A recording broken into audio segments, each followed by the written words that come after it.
迎收看11节的感动时刻。今天的客庄小旅行，我们带您造访的是台东关山这个美丽的客家庄，当地有著名的关山米，所以游客是一定要好好品尝有客家味的大碗公饭。另外呢，还可以骑铁马游关山15公里，带您尽览关山美景。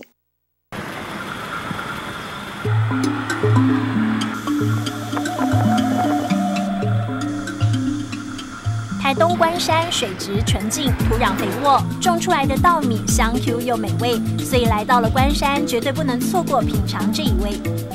猪妈妈，我要一碗大碗公饭。好，好，这关山米啊，对，又香又 Q， 好香哦，而且好大碗。不会给客人吃饱一点。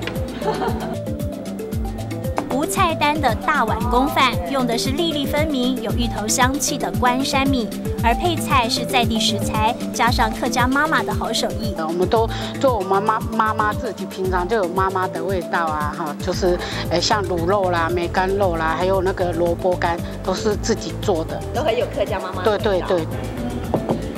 古早味的大碗公饭其实是客家人的传统，以前为的是要让下田的男人吃饱饭，所以饭菜得要一大碗，而现在变成了关山特产。吃饱喝足，可以开始动一动了，要感受关山的美，铁马游能够尽览关山美景。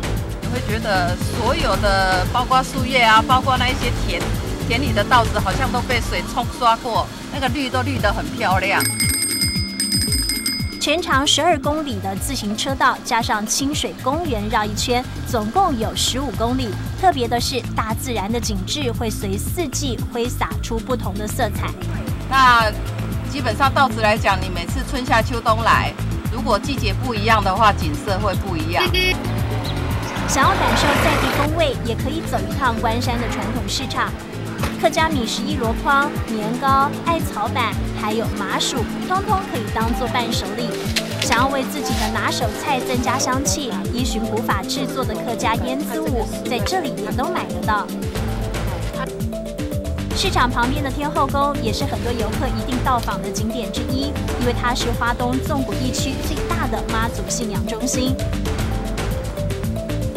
走一趟关山，接受大自然的洗礼，帮自己充充电。天地的馈赠在后山结成玉香，客家妈妈将爱满贯，一口菜肴一口米，能量在铁马上耗尽，足迹谱写关山旅行的感动时刻。